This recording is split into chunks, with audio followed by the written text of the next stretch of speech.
अस्सलाम वालेकुम वरहमतुल्लाहि वबरकातुहू। आज हमारी पहली क्लास है। तो फोटोशॉप 2020 आप लोगों के सामने ओपन हो रहा है, जो कि आप लोगों को मैंने रिकमेंड किया था। और मैं कोशिश करूंगा कि आप लोगों को वो सारी चीज़ें सिखाऊं कि जो एक बिगिनर को ज़रूरत होती है। तो देखें, जब भी आपके सामने इंटरफेस आएगा तो इंटरफेस में आपको ये सारी कुछ चीज़ें आपको सामने आएंगी, जैसे कि वेलकम टू फोटोशॉप। और यहाँ पे आप लोग अपनी तस्वीर को या अपने पीएचडी फाइल को, अभी पीएचडी फाइल क्या है थोड़ी देर में बताता हूँ, उसको ड्रैग एंड ड्रॉप कर सकते हैं। ठीक है, आपके पास यहाँ पे ओपन लिखा हुआ है और क्रिएट न्यू लिखा हुआ है। ठीक है, तो कभी कभार आपके शायद लैपटॉप जो है वो थोड़े से ओल्ड वर्जन हो, वगैरह वगैरह बहुत सारे मसाइल हो सकते हैं, जिसमें आपको ये वाला सेक्शन नज़र नहीं आ सकता शायद, या फिर आपको ओपन और न्यू भी नज़र नहीं आएंगे यहाँ पर। शायद आपका इंटरफेस थोड़ा सा तब्दील हो। जैसे कि अगर मैं यहाँ पे आपके सामने ये वाला फोटोशॉप ओपन कर लूँ तो इसका इंटरफेस कोई अलग सा होगा, लेकिन खैर फिलहाल मैं इस तरफ नहीं जाऊँगा। कुछ ही जो नए क्लासेस होंगे उसमें फिर हम जाके इसको भी यूज़ करेंगे, तो आपको वो वाला इंटरफेस भी नज़र आ जाएगा। लेकिन स्टार्ट में जब भी आप फोटोशॉप ओपन करेंगे तो आपने कोई रीसेंट काम नहीं किया होगा, तो यहाँ पे आपको कुछ भी नज़र नहीं आएगा ना। आपको शायद ओपन और न्यू भी नज़र ना आए तो भी कोई मसला नहीं है। क्यों? क्योंकि ये जो क्रिएट न्यू है ये यहाँ पे न्यू है, और ये जो ओपन है ये यहाँ पे ओपन है। फर्ज करो, अगर मैं ओपन में जाऊँ तो ये मुझे अपने सिस्टम के अंदर ले जाएगा, और अगर मैं यहाँ पे ओपन में जाऊँ तब भी जाके मुझे अपने सिस्टम में डायरेक्ट ले जाएगा। ठीक है, अगर मैं यहाँ पे क्रिएट न्यू कर लूँ तो यही इंटरफेस मेरे सामने आ रहा है। अगर मैं यहाँ पे न्यू पे क्लिक करूँ तो ये इंटरफेस सामने आ रहा है। तो कहने का मकसद ये है कि अगर ये चीज़ें आपको यहाँ पे कुछ भी नज़र ना आए, मे बी आपको ये इंटरफेस इस तरह कुछ नज़र आए, तो आप लोगों ने घबराना नहीं है, क्योंकि हमारा काम जो है फाइल में न्यू और ओपन से है फिलहाल। ठीक है, मैं वापस जाता हूँ यहाँ पर। और उसके बाद हम सबसे पहले समझेंगे ओपन को। ठीक है, तो ओपन में हम तीन चीज़ें ओपन कर सकते हैं। ठीक है, क्योंकि बहुत सारे लोग बिल्कुल बिगिनर हैं, उनको समझ नहीं है इन चीज़ों की, तो मैं कोशिश करूंगा कि बहुत ही आसान अल्फाज में ये चीज़ें समझाऊं। ठीक है, तो ओपन में जाकर हम तस्वीर भी ओपन कर सकते हैं, और तस्वीर में दो अकसाम होती है, यूँ समझो फिलहाल ये बिगिनर की बातें हैं। पीएनजी भी होती है और जेपीजी भी होती है। पीएनजी वो जिसका बैकग्राउंड ना हो, और जेपीजी वो हो जिसका बैकग्राउंड होता है। ठीक है, तो मैं यहाँ पे कोई भी पोर्टफोलियो में जाकर कोई भी तस्वीर ओपन करता हूँ, जिसमें फर्ज करो हमारे पास इसमें कोई एक मिनट, मुझे ये सारी चीज़ें पहले से प्रिपेयर कर लेनी चाहिए थी, लेकिन चलें, फर्ज करो मेरे पास अब्दुल कादर अंजम, ये नहीं कोई पीएचडी ओपन कर, ईदुल अजहा पोस्ट, देहाती प्रोडक्ट, ये भी नहीं। कोई ऐसी फाइल ओपन करते हैं जिसमें पीएचडी भी हो और जेपीजी भी हो। चल ठीक है, अब आपको मैं समझाता हूँ। देखो, ये पीएनजी है, ये जेपीजी है, और साथ में ये जो है ये हमारे पीएचडी हो गए। ठीक है, ये जो एरर आ रहा है ये भी आपको बाद में समझा दूंगा कि प्लेयर्स पे मैं क्लिक करता हूँ। जब आप पुराने वर्जन में अ, अपना लेटेस्ट वर्जन का डिज़ाइन ओपन करेंगे तो उसमें ये आपको एरर आ सकते हैं। ठीक है, और वो ये कहना चाह रहा था कि ये जो आपके यहाँ पे बहुत सारे लेयर्स हैं, ठीक है, मैं इसकी एक तस्वीर बनाता हूँ। यहाँ पे आप लोगों ने डोंट शो कर लेना है और इसको सेव टू कंप्यूटर कर लेना है, और इसको मैं जेपीजी में यहाँ पे सेव करता हूँ, ताकि आप लोगों को ये चीज़ समझा दूँ। मैंने इसकी तस्वीरी शक्ल जो है वो यहाँ पे सेव कर लिया है, और उसी फाइल को मैं ओपन भी करता हूँ यहाँ पर। ठीक है, अभी आपको सही समझ आएगी। इसको बंद करते हैं हम। अब देखें, अ, आपको फिलहाल मैं तीन चीज़ें समझाऊंगा कि जेपीजी क्या होती है, ठीक है, पीएचडी क्या होती है, और पीएनजी क्या होती है। ये तीन फाइलें हम क्या कर सकते हैं, ओपन में जाके ओपन कर सकते हैं। देखो, अभी रिसेंट फाइल में ये चीज़ें ऐड हो गई हैं। ठीक है, मैं यहाँ पे क्लिक करता हूँ, दोबारा अपने फोटोशॉप की तरफ जाता हूँ। पीएनजी वो होता है जिसका कोई बैकग्राउंड नहीं होता। ठीक है, इसको हम ही पीएनजी बनाते हैं। फर्स्ट अगर मैं ये तस्वीर यहाँ पर ले आऊँ तो देखिए उसके पीछे बैकग्राउंड में देखिए ये चीज़ें नज़र आ रही हैं। ठीक है, अगर इसका बैकग्राउंड होता, फर्ज करो, आप लोगों को सिर्फ समझाने के लिए ये चीज़ मैं कर रहा हूँ कि मैं एक नई लेयर क्रिएट करके और इसको एक बैकग्राउंड देता हूँ, वाइट बैकग्राउंड मैंने दे दिया, और इन दोनों को मैं मर्ज करता हूँ। मर्ज करने के बाद मैं अगर ये यहाँ पर ले आऊँ, देखो ये पीएनजी नहीं है, तो इसके पीछे देखो कुछ नज़र नहीं आ रहा। अगर मैं इसको थोड़ा नीचे कर लूँ, तो देखो जहाँ पे इसके हुदूद खत्म होते हैं उसके बाद वो तस्वीर नज़र आ रही है। तो जेपीजी और पीएनजी में ये फ़र्क है कि पीएनजी का बैकग्राउंड नज़र आता है और जेपीजी का नहीं आता। अब मैं वापस जाता हूँ, कंट्रोल जेड करके मैं वापस इसको अपनी असली हालत में ले आया। ठीक है। अब देखें, इन तीनों फाइलों के साथ यहाँ पे एक लिखा हुआ है, इसके साथ लिखा हुआ है पीएसडी। ठीक है, पीएचडी क्या होती है उसकी तरफ भी आते हैं। इसके साथ लिखा है जेपीजी, इसके साथ लिखा है पीएनजी। यानी ये पीएनजी फाइल है जिसका बैकग्राउंड नहीं होता, इसको मैं क्रॉस करता हूँ। ठीक है, ये जेपीजी फाइल है और ये पीएचडी है। पीएचडी और जेपीजी में क्या फर्क है? पीएचडी और जेपीजी में ये फर्क है, फर्ज करो एक छोटी सी मिसाल मैं आसान दूंगा। आपके सामने अभी लैपटॉप होगा या शायद कोई टेबल हो या कुछ भी हो। मैं टेबल की मिसाल दूंगा। टेबल के ऊपर आपके पास बहुत सारी चीजें होंगी, फर्ज करो गिलास पड़ा है, चम्मच पड़ी है, या फिर उसके साथ साथ आपका लैपटॉप पड़ा हो सकता है, आपका मोबाइल पड़ा हो सकता है। तो वो सारी चीजें आप मूव कर सकते हो, यानी कि इधर से उधर ले जा सकते हो उसको। लेकिन फर्ज करो इसी टेबल के ऊपर जितनी भी चीजें हैं आपने उन सब की एक तस्वीर बना ली, तो तस्वीर के अंदर आप उसको इधर उधर नहीं ले जा सकते। ठीक है, इस बात को जरा गौर से समझो, तो आपको समझ आ जाएगी कि अगर आप तस्वीर के बगैर उन चीज़ों को मूव करना चाहते हो तो वो खारिज में वो चीज़ मौजूद होती है, इसलिए आप उसको मूव कर सकते हो। लेकिन जब आपने उसकी तस्वीर बना ली तो तस्वीर के अंदर आप उसको इधर उधर नहीं ले जा सकते। सेम इसी तरह पीएचडी फाइल जो है, ये फर्ज करो ये जो मुस्लिम पंसार स्टोर लिखा हुआ है या ईद उल अजहा लिखा हुआ है या ये जो लोगो है, ये हर एक जो आपको चीज़ नज़र आ रही है इसकी एक फाइल मौजूद है। फाइल को हम लेयर कहते हैं। ठीक है, मुस्लिम पंसार स्टोर ये यहाँ पे सिलेक्ट है। ठीक है, मैं इसको मूव करना चाहूँ तो मैं मूव कर सकता हूँ, देखो मूव हो रहा है। ठीक है, इसको मूव करना मूव हो रहा है, क्यों? क्योंकि इसकी एक अपनी फाइल है। इस लोगो को देखो, इसको मैं मूव कर रहा हूँ, देखो ये लोगो मूव हो रहा है। ठीक है, इसके अलावा ईद उल अजहा को अगर हम इधर उधर ले जाएं तो ये मूव हो रहा है। ठीक है, ये कुछ मेरी पुरानी फाइल यहाँ पे मौजूद है, क्योंकि मैं आजकल इस सिस्टम पे काम नहीं करता। ठीक है, तो ये सारी चीज़ें जो जैसे व्हाट्सअप का लोगो है, देखो ये व्हाट्सअप के जो फाइल है इसको मैं मूव कर सकता हूँ। ठीक है, तो ये सारी लेयर मौजूद है, लेकिन यहाँ पे हमने इसकी तस्वीर बना ली तो तस्वीर के अंदर लेयर मौजूद नहीं है। सेम यही मिसाल है, जैसे यूँ यूँ समझो ये आपकी टेबल है, टेबल के मुख्तलिफ चीज़ें मौजूद है, तो आप अभी उसको मूव कर सकते हैं। लेकिन जब आपने तस्वीर बना ली टेबल की, तो उस तस्वीर के अंदर चीज़ें मूव नहीं कर सकते, क्यों? क्योंकि वो कह रहे हैं कि यहाँ पे आपके पास लेयर नहीं है और आप बैकग्राउंड को मूव नहीं कर सकते। ठीक है, बहरहाल इसको हम कैंसिल करते हैं और इसको भी हम बंद करते हैं, और आपको मैं अभी इसको समझाता हूँ कि हमने क्या सीखा यहाँ पर। हमने सिर्फ ये सीखा कि ओपन में हम पीएचडी भी ओपन कर सकते हैं। ठीक है, ये पीएचडी है, ये जेपीजी भी ओपन कर सकते हैं और पीएनजी भी ओपन कर सकते हैं। ठीक है, तो उम्मीद है ये चीज़ आपको समझ आ गई होगी। इसके बाद हम जाते हैं क्रिएटिव में। क्रिएटिव में जैसे हम जाएंगे तो हमारे सामने ये इंटरफेस नजर आ जाएगा। ठीक है, अब यहाँ पे आपको बहुत सारी चीज़ें समझनी चाहिए, बल्कि पीछे एक दफ़ा जाते हैं, ये चीज़ भी देख लें। अब ये देखो रिसेंट में ये चीज़ें ऐड हो गई हैं। ठीक है, रिसेंट में ये चीज़ें ऐड हो गई हैं। तो पहले यहाँ पे कुछ नज़र नहीं आ रहा था। अच्छा, ये चीज़ भी बीच में सीख लें, अगर आप इस रिसेंट को रिमूव करना चाहते हैं तो यहाँ से आप रिसेंट में जाके क्लियर रिसेंट फाइल करके इसको रिमूव कर सकते हैं। ठीक है, अब क्रिएट न्यू में जाते हैं।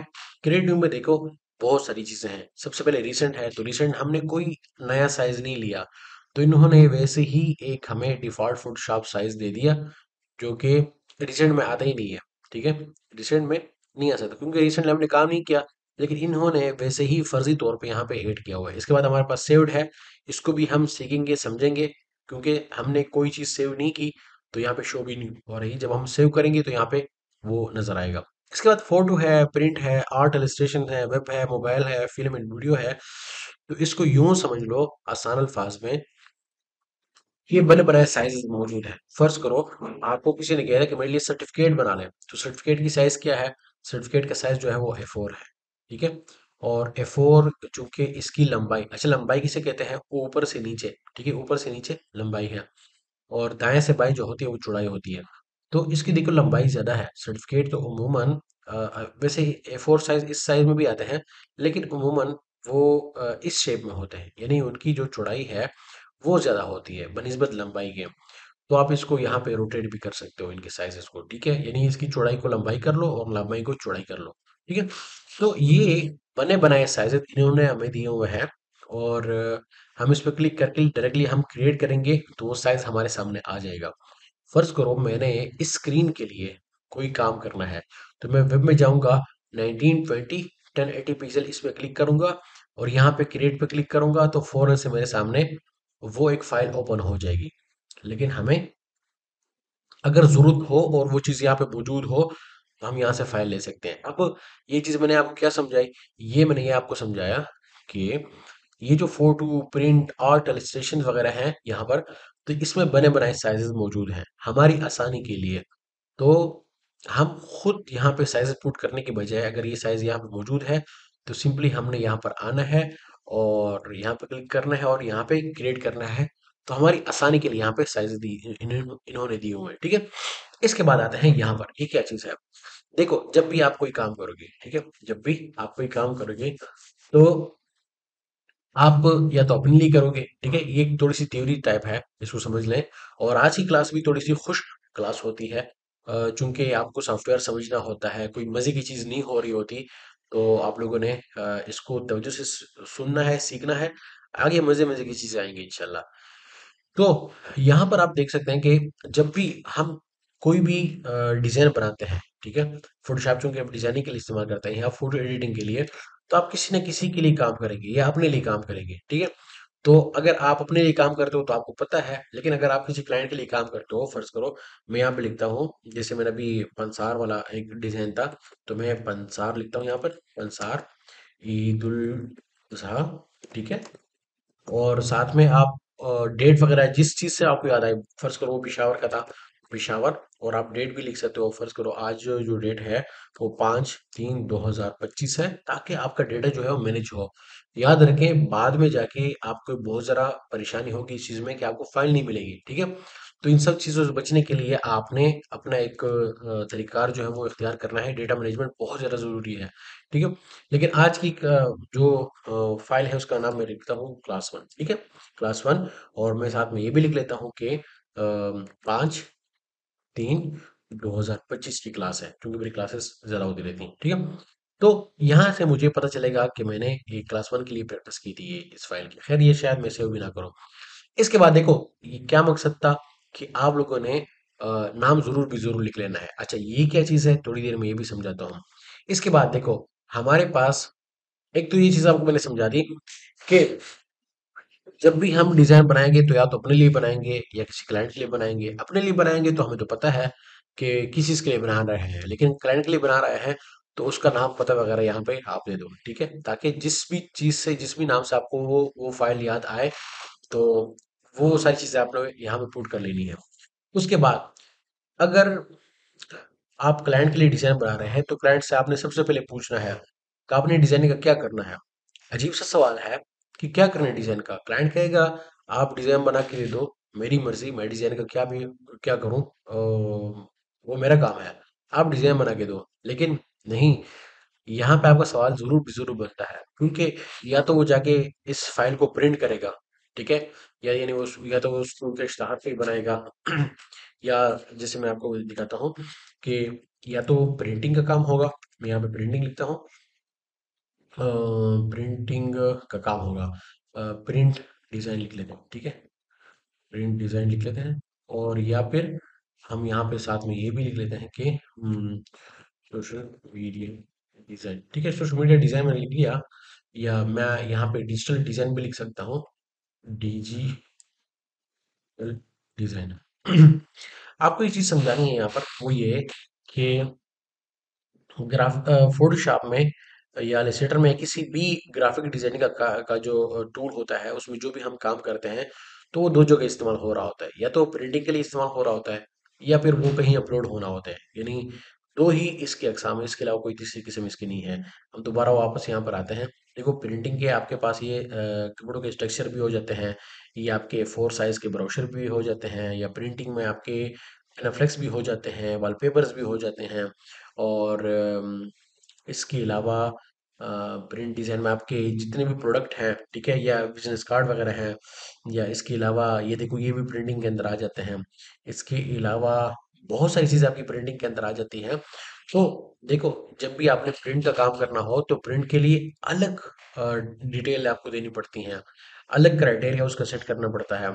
और अगर आपने उसको अपलोड करना है, फर्ज करो यहाँ पे ये जो है हमारा डिजिटल डिजाइन है, यानी सोशल मीडिया पे जो चीज़ अपलोड होती है, ठीक है, या वेबसाइटों के ऊपर जो चीज़ अपलोड होनी होती है, या उसके अलावा जो डिजिटल स्क्रीनें रोडों पे लगी होती हैं उसके ऊपर कोई चीज़ अपलोड होनी होती है, या आपने शो करनी हो, यानी स्क्रीन पे जो चीज़ आपने दिखानी हो, चाहे वो मोबाइल का स्क्रीन हो, टैबलेट का हो, लैपटॉप का हो, किसी चीज़ का स्क्रीन हो, तो उसके लिए जब आप डिज़ाइन बनाओगे तो उसकी अपनी क्राइटेरिया है। तो हमने एक चीज़ सीख ली यहाँ पे कि डिज़ाइन के दो मकासद होते हैं, या तो प्रिंट के लिए इस्तेमाल होता है या वो डिजिटल स्क्रीन पे यूज़ होना होता है उसने। तो दो मीडियम हो गया हमारे पास, एक प्रिंट मीडियम और एक है हमारे पास डिजिटल मीडिया, ठीक है। अब अगर आपने उसको प्रिंट करना है, ठीक है, तो प्रिंट के लिए हम या तो इंचेस में जाएंगे, यानी पैमाइश है। अब फर्ज करो आपके सामने या टेबल है या आपका लैपटॉप है, ठीक है, या आपका मोबाइल है, तो आप उसकी पैमाइश फुट से भी कर सकते हैं, इंच से भी कर सकते हैं, सेंटीमीटर से भी कर सकते हैं, मिलीमीटर से भी कर सकते हैं। और पॉइंट और पिकास को फिलहाल रहने दें, तो वो हमारे काम की नहीं है, ठीक है। तो आपको किसी भी चीज़ में पैमाइश करनी है तो आप कर सकते हो, आपकी मर्जी, ठीक है। और एक चीज़ यहाँ पे समझ लें कि यहाँ पे जो इंचेस है वो फुट ही आपने तस्वीर करना है। फर्स्ट और आपने जब डिजाइन बनाना है, वो 10 बाय 11 उसका, वो ये 10 बाय 11 फुट है, तो आपने यहाँ पे लिखना है यानी अगर उसकी चौड़ाई 10 है और लंबाई जो है वो 11 है, तो आपने इस तरह लिख लेना है, लेकिन इंचेस में लिखना है। यूं समझो इंचेस आपके फुट ही है, ठीक है। तो खैर बाद में ये चीज़ आपको मैं डिटेल में समझाऊंगा कि आपको इन चीज़ में क्यों लेना चाहिए, और इसकी मुकम्मल पैमाइश नहीं करनी चाहिए। फर्ज करो अगर 1 बाय 1 फुट आपने बनाना है तो आपने 12 बाय 12 इंच ले लिया, कि क्योंकि 1 फुट में 12 इंच होते हैं, तो आप इंचेस में ना लें बिल्कुल भी, ठीक है। इससे आपकी डिजाइन जो है आसानी अल्फाज में वो बहुत ज़्यादा हेवी हो जाएगी और आप काम नहीं कर पाओगे, ठीक है। बाद में हम इसको बढ़ा सकते हैं। खैर अभी आते हैं, ये प्रिंट के हवाले से है, ठीक है, क्योंकि मैं आपको एक मिसाल दे देता हूँ इसकी भी, कि क्योंकि बिगिनर क्लास में चाहता हूँ कि हर कोई इसको समझे। तो अगर आपको ये चीज़ समझ आ गई तो आप इसको फॉरवर्ड ले जाएं इस वीडियो को, और बाद में देख लें जो जब मैं ये वाली ये पिक्चर पढ़ा रहा हूँ, ठीक। अच्छा, इसकी मिसाल मैं आपको यूँ देता हूँ कि फ़र्ज़ करो किसी का भी स्कूल है या कोई भी इदारा है और उसने कहा कि मैंने पैनाफ्लेक्स प्रिंट करना है, तो आप उससे ज़रूर पूछिए कि पैनाफ्लेक्स का साइज़ आपको क्या चाहिए? अब पैनाफ्लेक्स या अगर दीवार पे लगेगा या फिर शायद एक बोर्ड बना होगा, उस बोर्ड के ऊपर लगेगा, तो उसकी अपनी एक पैमाइश होगी। तो आपने उससे पैमाइश लेनी है, फ़र्ज़ करो उसकी पैमाइश जो है वो चौड़ाई उसकी 8 फुट है, ठीक है? और लंबाई जो है उसकी 4 फुट है, या फ़र्ज़ करो 5 फुट है, तो आपने वो यहाँ पे पुट कर लेना है, ठीक है? और उसके बाद फिर जाके आपने बाकी जो डिटेल है वो आपने देनी है। लेकिन फर्ज करो आपके पास जो डिज़ाइन है या जो डिज़ाइन आप बनाने वाले हो वो किस चीज़ का है, वो है डिजिटल मीडियम का, ठीक है, डिजिटल मीडिया का है, यानी उसने कहीं जाके स्क्रीन पर नजर आना है, तो आप पिक्सल ले सकते हैं। पिक्सल लेंगे, छोड़ के ले नहीं सकते, आपने पिक्सल ही लेना है। तो पिक्सल में आपने क्लाइंट से नहीं पूछना, जैसे प्रिंट का तो आप पूछोगे जरूर भी जरूर कि आपने जो प्रिंट करना है उसका साइज कित क्या है, क्योंकि वो क्लाइंट ही को पता होता है, आपको पता नहीं होता। आप बाज औकात कुछ बिल बोर्ड जो है वो आपको मालूम होंगे इलाके में कि इस बिल बोर्ड का साइज जो है वो इतना है, तो आपको पूछने की फिर भी मतलब जरूरत नहीं है उसमें, या पूछ लें तो बहुत ज्यादा बेहतर है फिर भी, ठीक है। तो उसके बाद क्या है कि अगर आप प्रिंट मीडिया डिजिटल मीडिया का डिजाइन बनाते हैं, ठीक है, तो आपने क्लाइंट से नहीं पूछना। तो क्लाइंट ने या तो फेसबुक का कवर बनाना होगा, तो फेसबुक पेज कवर, ठीक है, कवर साइज यहाँ पर आ गया, यानी कोई भी साइज आप डिजिटल मीडिया का देना चाहते हैं, तो उमूमन वो सारे के सारे जो साइज हैं वो यहाँ पे मौजूद होते हैं, यानी फेसबुक का या इंस्टाग्राम का या यूट्यूब का या ट्विटर वगैरह का, हर एक चीज़ का यहाँ पे साइज मौजूद होता है। अलबत्ता जो डिजिटल स्क्रीन रोडों पे लगी होती हैं, तो अमूमन उनके साइज भी एक जैसे ही होते हैं, लेकिन फिर भी अगर डिजिटल स्क्रीन के लिए आप कोई डिज़ाइन बना रहे हो तो खैर क्लाइंट से पूछ लो, ताकि आपको कंफर्म हो जाए। अदरवाइज अगर उसने सोशल मीडिया के लिए या किसी भी वेबसाइट वगैरह के लिए चीज़ बनानी है, तो वो चीज़ें सारी मौजूद हैं, लेकिन बेहतर है कि जैसे कि अगर उसने वेबसाइट बनानी है, वेबसाइट के लिए फेविकॉन वगैरह बनाना है या कुछ और चीज़ बनानी है, तो आप क्लाइंट से भी डिस्कस कर लिया करो, क्योंकि बाद में कोई मिस कम्युनिकेशन की वजह से कोई मसले मसाइल पेश ना आ जाए, ठीक है। तो इसलिए ये सारी चीज़ें पहले से डिस्कस कर लिया करो। अच्छा, इसके बाद फिर जाके अच्छा मैं डिटेल में ये सारी चीज़ें समझा रहा हूँ, क्योंकि ये बाद में अगर आप पहले से तवज्जो नहीं देंगे इन चीज़ों को, तो आपके लिए मसले मसाइल खड़े हो सकते हैं, ठीक है। तो मैं चाहता हूँ कि आपको कोई भी मसले मसाइल पेश ना आए, इसलिए सारी चीज़ें मैं डिटेल में बता रहा हूँ। मैंने अभी भी रोज़ा रखा है, तो ये है कि आप लोगों को पढ़ाना है, तो मैं चाहता हूँ कि हर एक चीज़ आप लोगों को सही तरीके से समझ आ जाए, ठीक है। अच्छा, इसके बाद देखो साइज़ है, तो अगर पिक्सेल का साइज़ है तो पिक्सेल का साइज़ तो ऑलरेडी यहाँ पे मौजूद होगा। जैसे ये अगर हमने फेसबुक पेज कवर बनाना है तो 851 बाय 315 है। और इसके साथ-साथ आपको ये चीज़ आगे भी इंशाल्लाह मैं बता दूँगा कि इसके कुछ सेफ ज़ोन होता है, और कुछ एरिया जो है वो सिर्फ़ मोबाइल पे नज़र आता है, कुछ एरिया फिर डेस्कटॉप पे नज़र आता है, कुछ फिर टीवी पे नज़र आता है, ठीक है? तो वो सारी चीज़ें भी आप लोग यहाँ पे देख सकते हैं। लेकिन ये है कि जो भी साइज़ है फ़र्ज़ करो 1920 1080 पिक्सल में लेता हूँ, क्योंकि ये जो मेरी लैपटॉप की स्क्रीन है वो भी इतनी ही है, तो आप लोगों को सही तरीके से ये चीज़ नज़र आ जाएगी, ठीक है। अच्छा, इसके बाद देखो अब अगर इसकी हम चौड़ाई देख लें, तो चौड़ाई 19 है, यानी कि 19-20 है, और हाइट जो है वो 1080 है, ठीक है। तो हमारी हाइट जो है वो कम है, और चौड़ाई जो है वो हमारी ज़्यादा है, ठीक है। जैसे मैं अगर आपको स्क्रीन दिखाऊं, तो स्क्रीन भी मैंने देखो चौड़ाई इसकी ज़्यादा है और लंबाई कम है।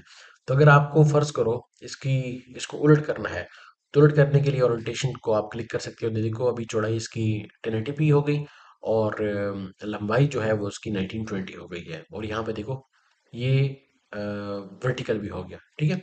अगर आप इसको चेंज करना चाहते हो तो यहाँ पे दोबारा से क्लिक करके चेंज कर सकते हो, ठीक है। आर्टबोर्ड को भी थोड़ी देर में हम समझते हैं, और आखिर में समझेंगे इस चीज़ को इंशाल्लाह, बल्कि उससे भी आखिर में इस चीज़ को समझेंगे। तो फिलहाल आते हैं रेजोल्यूशन की तरफ। तो अगर आपका जो डिज़ाइन है वो डिजिटल मीडिया है, यानी कहीं स्क्रीन पे वो नज़र आने वाला है, तो 72 इज़ इनफ, ठीक है। और अगर उसने कहीं प्रिंट पे जाना है तो प्रिंट में आप मिनिमम 300 दे दें, ठीक है। और बाद में इसको आप बढ़ा सकते हो अकॉर्डिंग टू द प्रोजेक्ट, ठीक है। और 300 जो है वो कम से कम होना चाहिए, सही है। तो अब चूंकि हमने पिक्सल लिया है, तो यहाँ पे हम जो अपना साइज है वो 72 दे देते हैं, और सॉरी रेजोल्यूशन जो है वो 72 दे देते हैं, ठीक है। इसके बाद फिर हमारे पास अच्छा पिक्सल इंचेस वगैरह इन चीज़ों को ना छेड़ें। पिक्सल सेंटीमीटर है, पिक्सल इंचेस है, एक ही चीज़ होती है, लेकिन ये कि पैमाइश में हमारे लिए आसानी होती है। आज तक मुझे बहुत सालों हो गए पढ़ाते हुए भी, काम करते हुए भी, आज तक मैंने इसको नहीं छेड़ा, ठीक है। तो ये काम की चीज़ ये ना ये है और ना ये है, ये कहीं ना कहीं यहाँ पे काम आ रही होती है। लेकिन जब आप एप्लीकेशन वगैरह बनाते हो, बहुत सारी और चीज़ें इस तरह बनाते हो, तो वहां पे आपके काम आ सकती है। आज तक मेरे भी काम नहीं आई, ठीक है।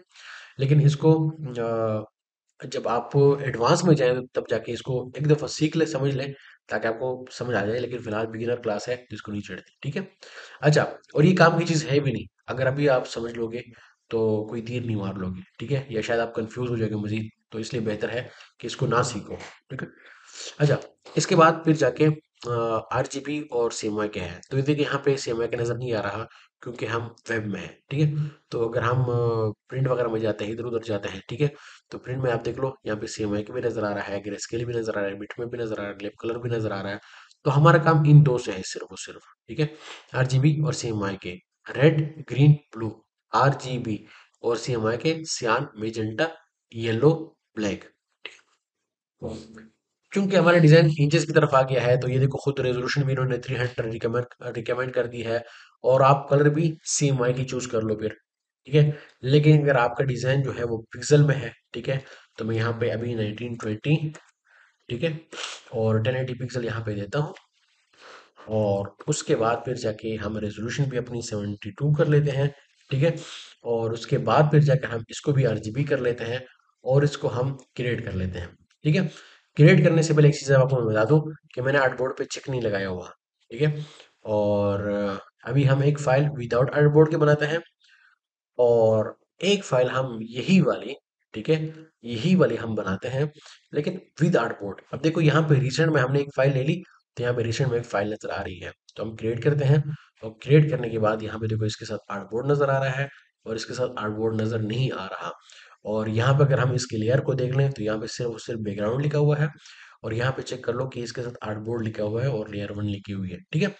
तो ये चीजें आपकी मैं सिर्फ तवज्जो दिला रहा हूँ। जब आप अभी फर्ज करो अगर आप बिगिनर हो तो आपकी आपको कोई भी चीज समझ नहीं आएगी, ये चीजें आपने बार बार इन चीजों को देखना होगा। हमने भी ऐसे ही किया था कि उस्ताद पढ़ा रहा है और हम सुन रहे हैं, और सर के ऊपर से बहुत सारी बातें गुजर रही हैं तो समझ नहीं आ रही। तो आप लोगों ने परेशान नहीं होना, आप ये ना समझो कि मुझे तो कोई चीज समझ नहीं आ रही, बल्कि स्टार्ट में ये चीजें ऐसे ही होती हैं कि कोई भी चीज समझ नहीं आती, पता नहीं ये क्या चीज है, पता नहीं ये क्या चीज है, ये क्या चीज है, ये ऊपर इतनी बड़ी चीज, मतलब इतनी ज्यादा चीजें हैं, ये मैं कैसे सीखूंगा। ये सारे ख्यालात हमें भी शुरू शुरू में आ रहे थे, लेकिन अब ये सब कुछ हलवा है, और हमें जो रात को ख्वाब भी नजर आते हैं वो भी फोटोशॉप के नजर आते हैं, डिजाइनिंग के नजर आते हैं, ठीक है।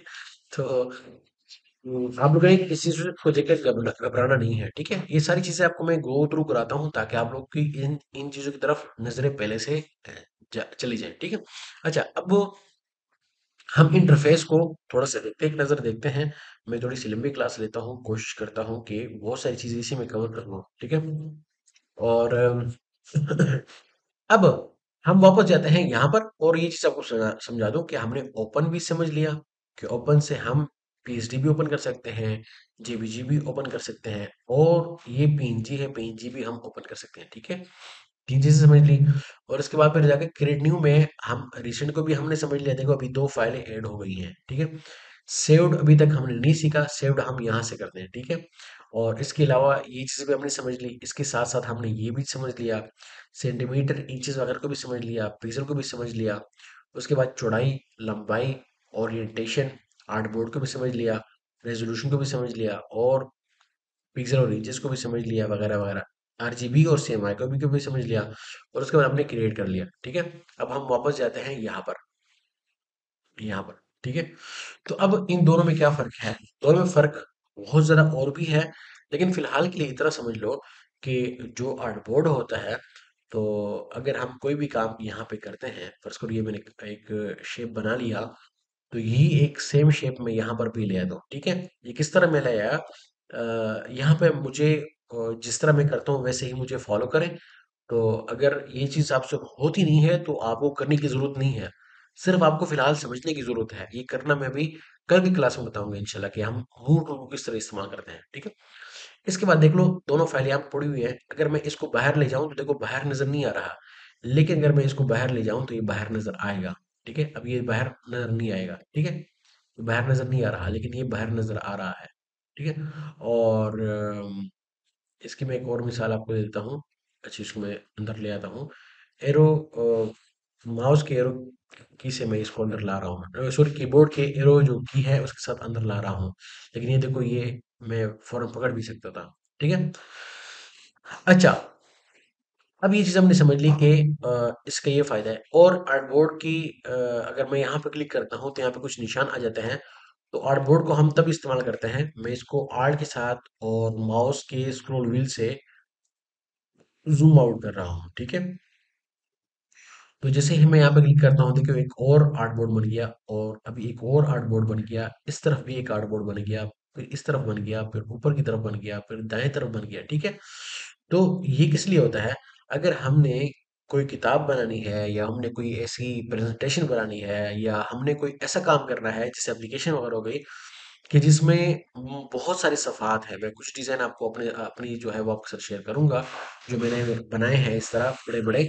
और बल्कि ये जो डिज़ाइन है ये भी आपके सामने अभी यहाँ पे ओपन था। तो वो डिज़ाइन भी हमारा बल्कि मैं यहाँ पर आता हूँ। देखिए ये जो डिज़ाइन है ये भी हमने आर्टबोर्ड में बनाया हुआ है। तकरीबन ये कितने बन रहे हैं? 16 आर्टबोर्ड बन रहे हैं। तो ये सारे के सारे मैंने इसी तरह बनाए थे, ठीक है। तो अगर आपने बहुत सारे डिज़ाइन बनाने हैं एक ही उसकी, यानी फर्ज़ करो किताब है, किताब के 10 सफ़हात हैं, तो 10 के 10 आपके सामने हो तो बहुत ज़्यादा आसान होता है। अब देखो ये जो है ये भी 1920 1080 पिक्सल है, ये आपको यहाँ पे भी नज़र आएगा। देखो 1920 1080 पिक्सल, और यहाँ पे जितने भी है ये हर एक इंडिविजुअली 1920 बाई 1080 पिक्सल है, ठीक है। अगर मैं यहाँ पे इस पे क्लिक करता हूँ, देखो ये भी 1920 1080 पिक्सल है, लेकिन क्यों ये इस तरह शो हो रहा है, ठीक है। तो ये हर एक जो फाइल है ये इंडिविजुअली 1920 by 1080 पिक्सल है, और इसको आप यहाँ से देख सकते हैं। ठीक है, ठीक है, यहाँ पे आप देख ले, ये इस तरह नजर आ रहा है। इसको हम बंद करते हैं, और इसको भी बंद कर लेते हैं, लेकिन फिलहाल इसको अब सीख लें। ठीक है, डिलीट के बटन से मैंने वो फाइल डिलीट कर ली। अब हमने पीछे जो भी कुछ था न्यू में, ये सब कुछ हमने सीख लिया। अब हम आते हैं इस इंटरफेस की तरफ। अब इंटरफेस में बहुत सारी चीजें हैं, उसको आप लोग समझेंगे, लेकिन फिलहाल सबसे पहले हम इस इंटरफेस को अपने लिए तैयार करेंगे, यानी इसको हम अपनी मर्जी के मुताबिक बनाएंगे। फर्ज करो ये जो कलर है, ये कलर आप यहाँ पे रखना चाहते हैं, पैटर्न यहाँ पे रखना चाहते हैं, और ग्रेडियंट जो है आप यहाँ पे रखना चाहते हैं, आपकी मर्जी। और इसको आप ओपन रखना चाहते हैं या इसको आप क्लोज रखना चाहते हैं, और इसको आप थोड़ा सा कम करना चाहते हैं, ठीक है, आपकी मर्जी। आप इसको यहाँ से क्लोज टैब ग्रुप कर सकते हैं, या यहाँ पे इसको भी क्लोज टैब ग्रुप कर दें तो वो पूरा का पूरा ग्रुप खत्म हो गया। आप इस हिस्ट्री को उठाकर यहाँ से, ठीक है, ये जो आपको थोड़े थोड़े डार्ट नजर आ रहे हैं, इस डार्ट से उठाकर आप यहाँ पे इसको रखते हैं, आपकी मर्जी। ठीक है। अच्छा, अब फर्ज करो आपकी जो लेयर पैनल है सबसे ज्यादा आम है, वो लेयर पैनल आपसे बाहर निकल आई, बाहर निकलने के बाद आपसे डिलीट हो गई।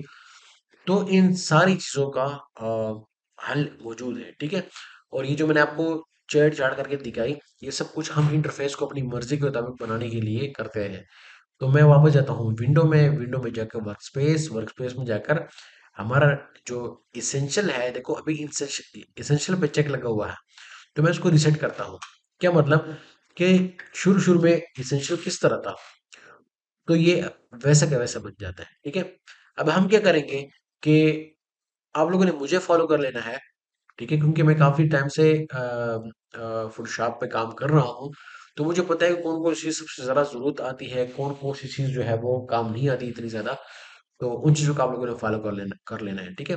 अब मैं प्रॉपर्टीज़ को उठाकर मैं यहाँ पर ले आता हूँ। ठीक है? उसके बाद जो एडजस्टमेंट है वो हमारी काम नहीं आती इतनी ज़्यादा, क्योंकि तस्वीर में काम आती है। और उसके बाद मैं क्लोज़ टैब ग्रुप कर लेता हूँ। ठीक है? अब यहाँ पे इसको भी क्लोज़ टैब ग्रुप कर लूँगा, क्योंकि कलर जो है वो हम यहाँ पे इस्तेमाल करते नहीं हैं।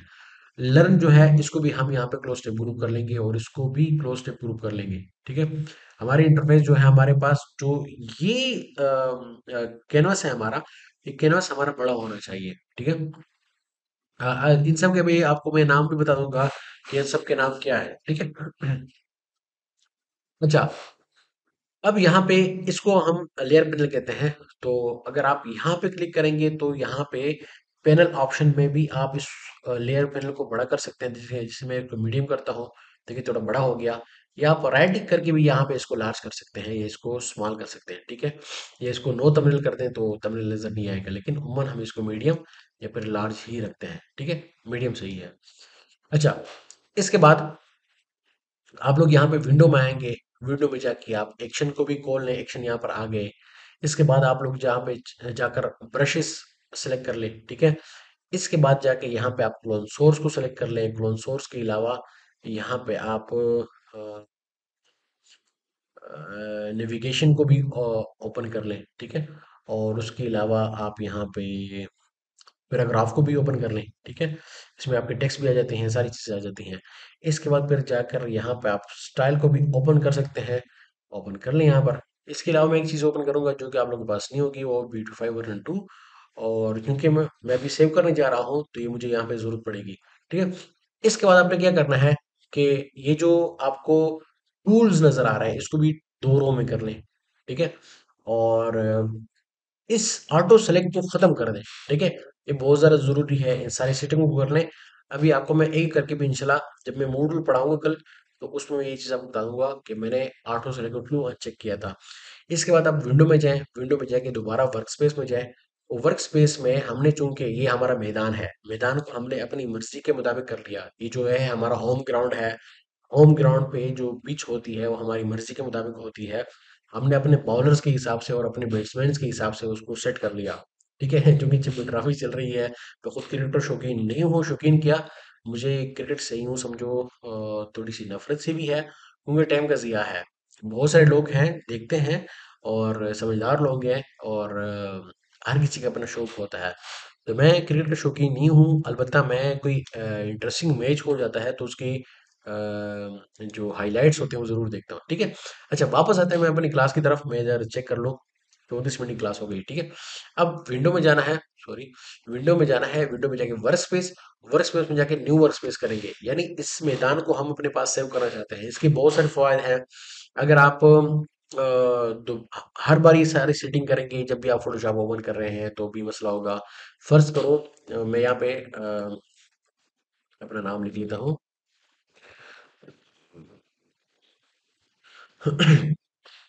फर्ज करो अभी मैंने इसको सेव कर लिया।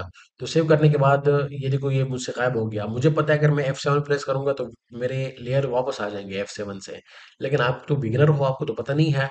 या फर्ज करो मेरे टूल जो है वो यहाँ पे गायब हो गए, तो मुझे पता है कि मैं यहाँ पे जाऊंगा और यहाँ से मैं टूल पे क्लिक करूंगा तो टूल मेरे वापस आ जाएंगे, और यहाँ से यूं करके मैं इसको दोबारा वापस अपनी जगह ले जा सकता हूँ।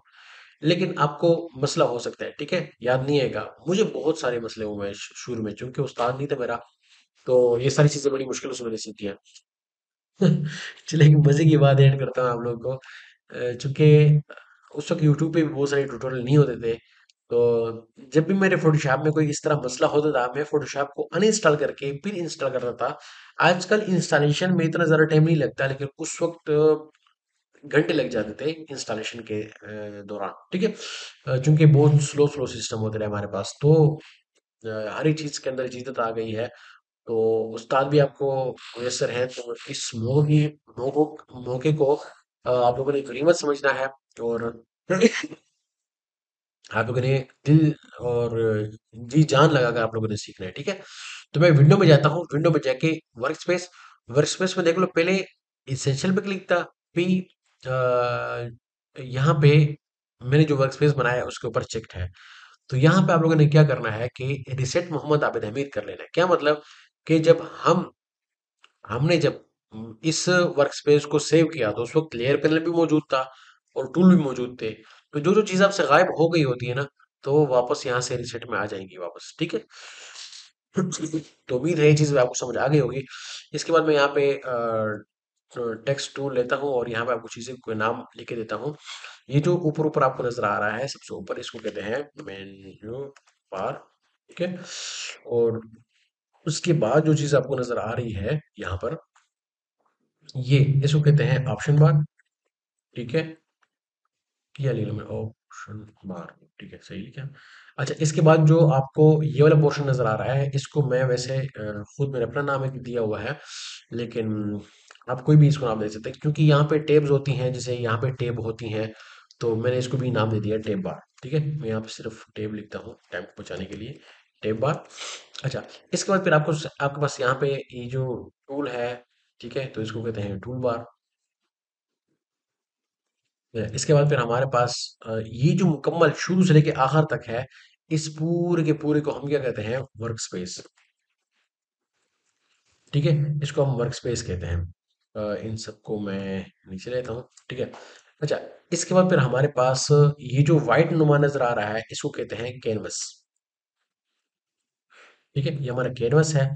और इसके बाद फिर हमारे पास ये जो पोर्शन है, इसको हम कहते हैं